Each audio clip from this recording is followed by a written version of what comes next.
On the morning of September 19, 1944, at precisely 0615 hours, a dense, ghostly fog clung to the rolling fields and hedgerows of Lorraine, eastern France, obscuring the movements of the German 113th Panzer Brigade as they advanced toward their objectives, unaware that the morning would bring a lesson in armored warfare unlike anything they had faced. Within minutes, lead elements collided with enemy tank destroyers of an entirely unfamiliar design, their silhouettes barely visible in the mist, moving with uncanny speed and precision, striking at ranges of 400 to 800 meters before vanishing almost instantly, as if the ground itself had swallowed them. In the opening moments of contact, 3 Panthers were lost, their crews stunned by a high-pitched engine whine unlike any tank sound they had ever encountered, a noise almost reminiscent of an aircraft, heralding the arrival of a new breed of American weaponry. By dawn, 39 German tanks under Colonel Erich Pfonsendorf would confront a terrifying reality. The Americans had deployed the M18 Hellcat, a 17.7-ton tank destroyer capable of reaching 55 miles per hour, far faster than any tracked vehicle the Germans had previously encountered, challenging every assumption of armored combat. While German doctrine dictated that tank destroyers must be slow, heavily armored fortresses capable of trading firepower with enemy tanks in methodical, deliberate engagements, the M18 embodied a philosophy that was revolutionary. Speed as armor, mobility as survival, and maneuver as lethality, with a hydraulic turret capable of rotating 360 degrees in just 24 seconds, independent of engine speed, allowing the Hellcat to cross 400 meters of open terrain before a Panther turret could rotate even 90 degrees. This radical approach to tank design had its roots in December 1941, when Lieutenant Colonel Andrew Davis Bruce, a cavalry officer well-versed in speed and maneuver, briefed the War Department on the lessons of German blitzkrieg. Poland had fallen in 35 days, France in 6 weeks, and mechanized panzer divisions had shown that mobility, surprise, and concentration of force could shatter static defenses. Bruce proposed a revolutionary alternative. Rather than attempting to match German tanks ton for ton and gun for gun, the United States would develop a vehicle that hunted tanks like cavalry once hunted infantry, striking quickly, unpredictably, and vanishing before the enemy could react. From this vision, the tank destroyer force was born, operating under the simple yet deadly motto, seek, strike, destroy. Requirements were issued in December 1941, evolving rapidly over the next 2 years from a 37mm gun to a 76mm main armament, torsion bar suspension replacing Christie wheels, and finally, the Buick T-70 prototype in April 1943 demonstrated speeds that seemed impossible for a tracked vehicle, drawing disbelief and derision from German intelligence, who dismissed the American approach as naive, convinced that a vehicle with paper-thin armor and a mere 76mm gun could never challenge their 46-ton, jagged Panthers.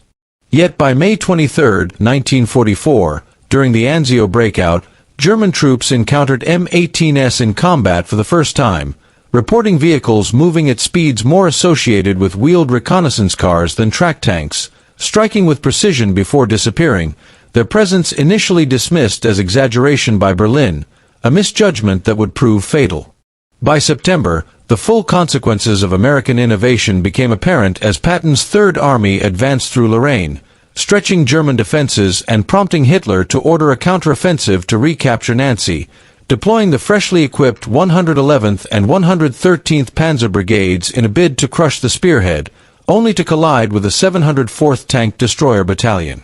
Lieutenant Edwin Leiper's platoon of M18s struck with devastating precision, destroying 15 Panthers in 30 minutes, employing shoot-and-scoot tactics that combined speed, concealment, and lethal accuracy. Sergeant Henry R. Hartmann's gunner achieved near-mythical success, knocking out 6 enemy tanks in rapid succession while continually relocating to new firing positions, actions for which Hartmann would later receive the Distinguished Service Cross. The 113th Panzer Brigade suffered catastrophic losses, 39 tanks destroyed, 11 damaged, while the Americans lost only a handful of vehicles, demonstrating a revolutionary concept that German crews could neither comprehend nor counter. When German forces captured an intact M18 near Metz in November, their weapons testing officers were forced to confirm what combat reports had already suggested.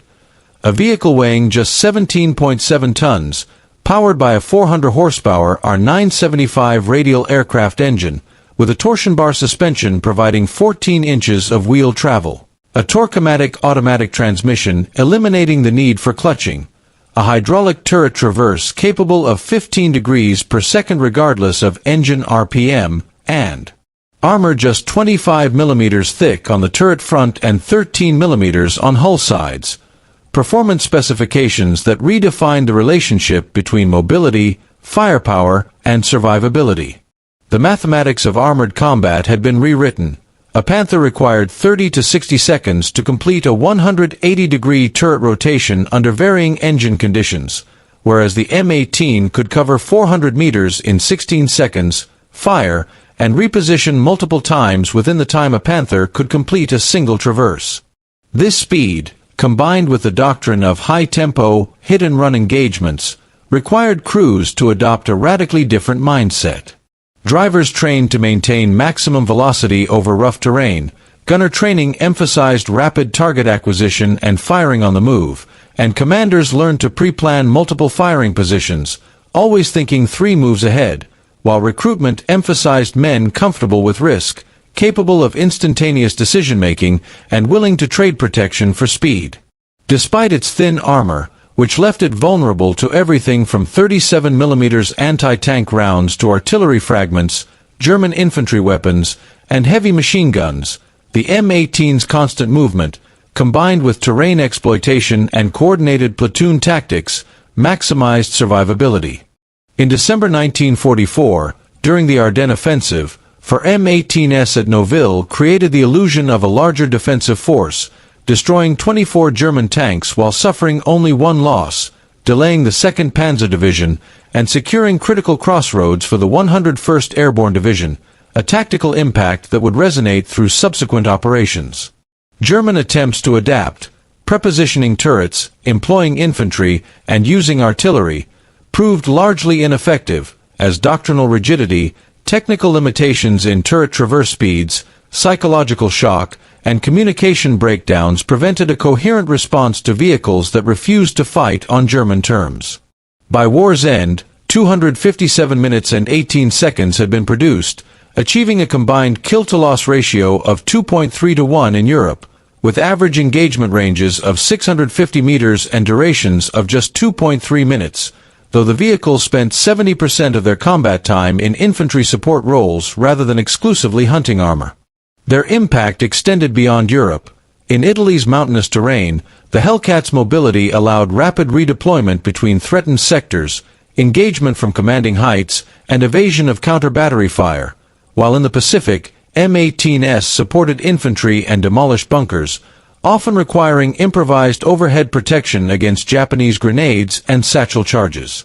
The Hellcats' revolutionary features, the R975 radial engine, torque-o-matic transmission, torsion bar suspension, hydraulic turret traverse, and lightweight open-top turret, demonstrated that agility could replace heavy armor, speed could substitute for mass, and tactical doctrine could redefine combat effectiveness. Veterans recalled the M18's creed, "Shoot fast, move fast, think fast," a mantra born from necessity and enforced by the vehicle's vulnerabilities.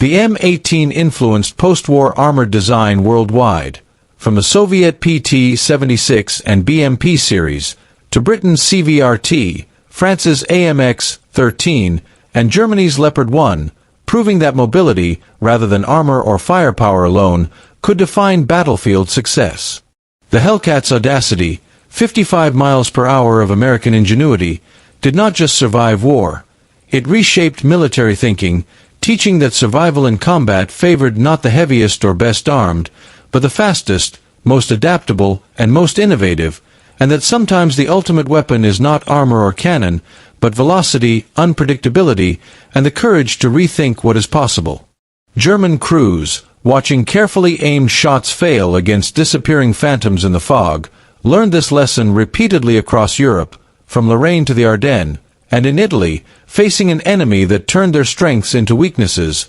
striking and vanishing like ghosts. The M18 Hellcat was more than a vehicle. It was a symbol of strategic audacity, of engineering daring, of a military philosophy that prioritized motion over protection, cunning over brute force, and intelligence over tradition. In every battlefield engagement, the Hellcat forced adversaries to confront a new reality. That speed, when harnessed with tactical ingenuity and crew skill, could outmatch armor, firepower, and conventional doctrine, creating a predator that hunted the hunters, and leaving a legacy that echoes in modern armored warfare, where mobility, networked coordination, and rapid engagement remain central, and where the ghosts of the M18 continue to teach that sometimes the best armor is simply being too fast to be hit.